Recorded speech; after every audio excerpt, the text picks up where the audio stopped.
Kan lebih banyak cowok brengsek daripada cowok homo. Dulu ya, nggak tahu sekarang. Ya kan? Iya. Nah,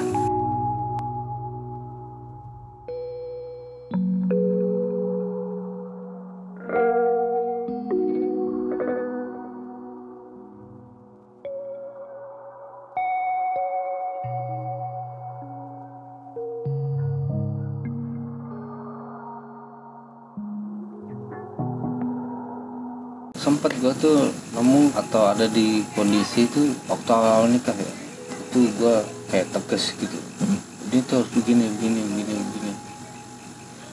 dan dia itu merasa terkekang gitu.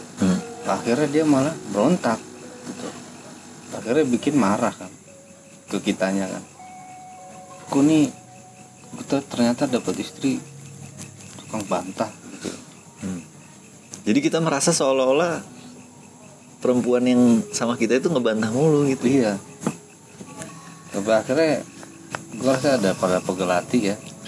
Gue gini aja lah, di agama itu tidak ditargetkan hasil, tapi targetnya itu kan nyampein aja, ya kan? Mendidiknya.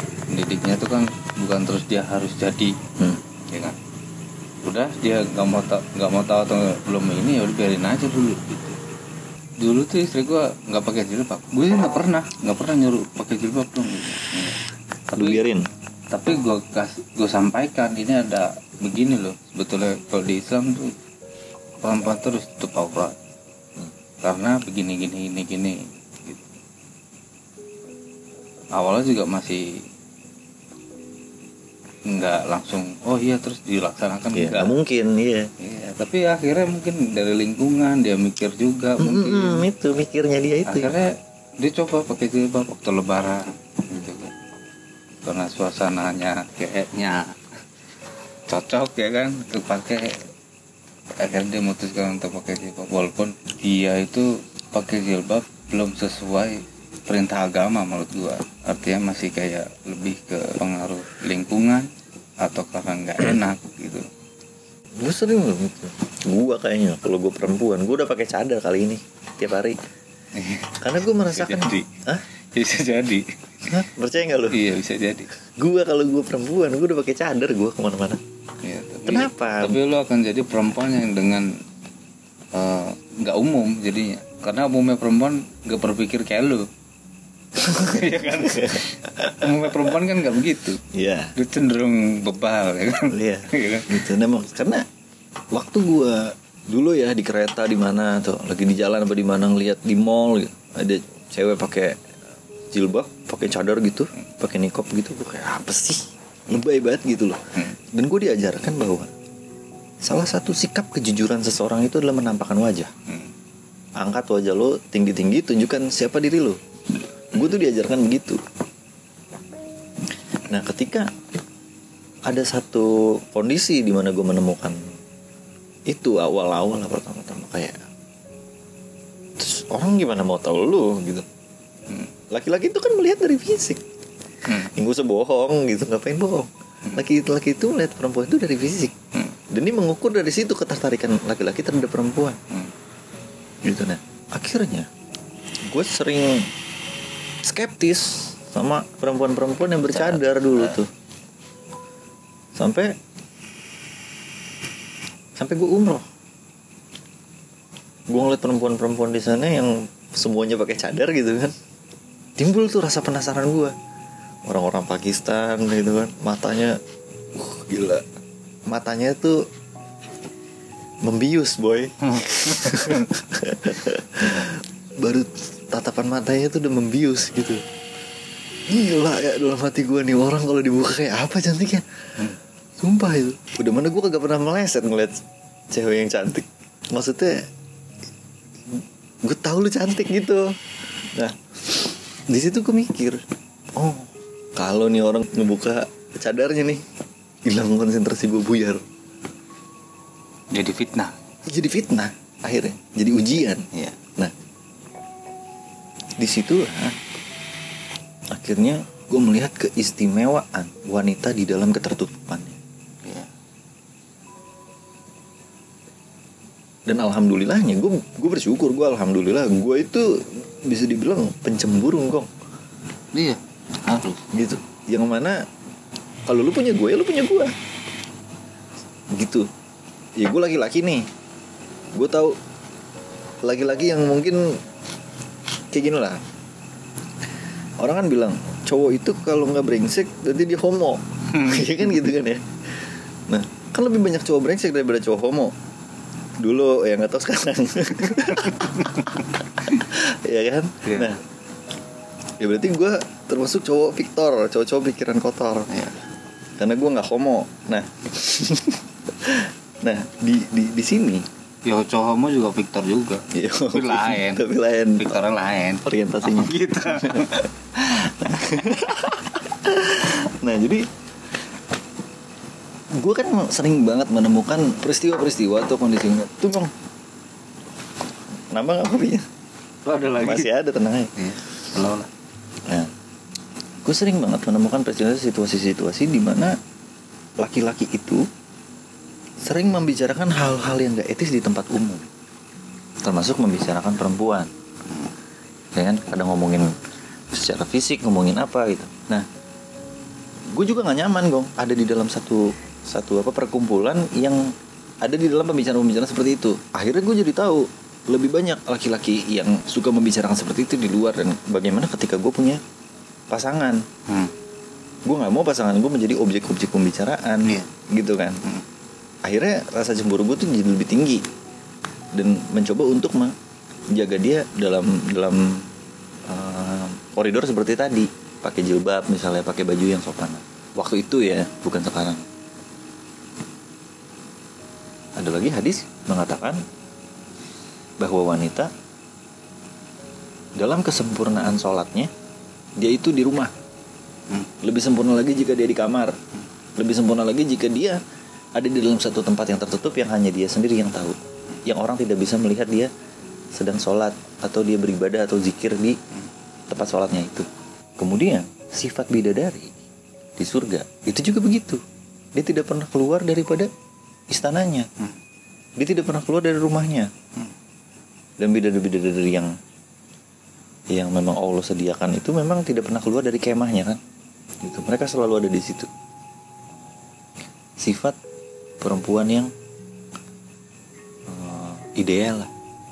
Kan ada banyak kan sekarang emang dia udah pakai jilbab tapi modis gitu loh. Nah itu tuh juga belum sebetulnya. Belum. Dia emang udah jilbabnya udah sampai ke perut mereka gitu, menutupi sampai ke perut emang gitu. Enggak yang cuman jilbab lah istilahnya sekarang tuh. Jilbab tapi bubsnya kemana-mana. Udah gitu, cuman tetap modis gitu. Nah gue respect tuh sama yang dia pakai cadar hitam udah. Itu yang kayak gitu. Itu bener Gong. Itu baru tuh dia menjalankan syariat. Istimewa. Nah, di dalam satu pandangan filsafat tadi lu bilang, dia pakai jilbab, dia pakai cadar hitam semua. Di dalam satu pandangan filsafat, warna hitam itu adalah interpretasi atau diinterpretasikan. Sementara warna hitam itu sendiri ada suatu simbol kegaiban. Gaib itu di dalam penafsiran gue ya, gue terjemahkan goib. Jadi hanya pada sisi Allah lah pengetahuan tentang hal-hal yang gaib. Hari kiamat tuh goib. Kalau jin ya jin, bukan makhluk gaib. Karena Allah bisa melihat jin dan jin bisa melihat jin. Tapi hal yang goib cuman Allah yang tahu. Berarti jin bukan makhluk gaib. Goib itu lebih tersembunyi lagi. Nah, goib itu di dalam penafsiran gue sendiri, enggak penafsiran gue sendiri, setelah gue mempelajari, akhirnya gue memutuskan bahwa goib itu unknown, tidak diketahui. Akhirnya itu menjadi simbol zat Allah buat gue. Hitam. Karena hitam itu memang unknown dan Allah itu unknown. Tidak terdefinisikan. Dijangkau kedalamannya, kita nggak tahu sedalam apa warna hitam. Tidak bisa menjelaskan dimensi. Hitam itu akhirnya suatu ruang yang tidak terjamah aja definisinya, bentuk, ukuran, kedalamannya. Nah, betapa mulianya seorang wanita di dalam ketersembunyian, di dalam kerahasiaannya, itu ketika dia mensifati sifat-sifat Allah tadi. Karena kita pun harus mensifati sifat-sifat Allah. Muslim, contoh, Allah Maha Pengasih, kita juga. Allah Maha Pemurah, kita juga. Allah Maha Penyayang, kita juga. Ya kan, Allah Maha Pemaaf, kita juga. Allah Maha Melihat, kita bisa melihat dari sifat Allah itu. Allah Maha Mendengar, kita dikasih pendengaran oleh sifat Allah tadi. Allah Maha Hidup, kita hidup, dikasih kehidupan dari sifat maha hidupnya Allah, muhyinya Allah, termasuk sifat-sifat yang lain. Salah satunya adalah di dalam konteks keutamaan perempuan itu adalah kerahasiaannya. Dan warna hitam itu tadi, warna yang misterius, warna yang elegan tapi tidak terukur, tidak terjamah, unknown, tidak diketahui. Berarti ketika si wanita itu telah menutup dirinya, sampai akhirnya dia cuma memberikan orang bisa melihat mata dia gitu ya, supaya dia tidak terbius sama kecantikan si perempuan ini ya.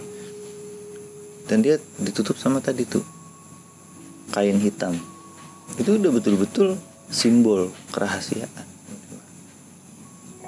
Jadi semakin tertutup si wanita itu, dia pakai cadar, udah gitu tadi lu bilang warnanya hitam itu istimewa. Iya. Nilainya perfect, itu perfect gitu. Itu kayak bentuk apa ya? Kayak bentuk pengamanan yang ketat udah gitu loh. Pakaian yang nggak berbentuk kan, nggak membentuk tubuhnya, wajahnya nggak ada juga. Iya. Istimewa tuh. Ya itulah. Akhirnya paradigma atau cara pandang orang tuh berubah kan seiring waktu. Tentang keindahan pun akhirnya berubah gitu. Dimana dulu gue mengagumi banget dong karya-karya seni, patung-patung, pahatan-pahatan zaman-zaman medieval ya, pertengahan Renaissance, patung-patung Yunani gitu kan, yang dia menggambarkan tubuh perempuan seperti apa di dalam gambaran yang ideal lah menurut dia, proporsi-proporsi yang menurut dia itu beauty itu seperti apa. Tapi akhirnya tidak gitu. Hari ini buatku keindahan itu jadi lain. Semakin dia tidak terlihat itu menimbulkan rasa penasaran yang gila ya, gitu. Jadi kalau ngelihat foto-foto, kadang gue masih suka nge-follow akun-akun yang dia ngeposting gambar Ka'bah gitu kan ya, di Instagram misalnya. Gue suka ngeliat tuh perempuan-perempuan yang lagi pada tahu atau apa, mereka pakai baju hitam-hitam. Aduh, gila dah, gue cakep banget dah. Di sini sih ada beberapa. Ada ya? Perempuan bercadar yang gue tahu rumahnya tuh ada 2.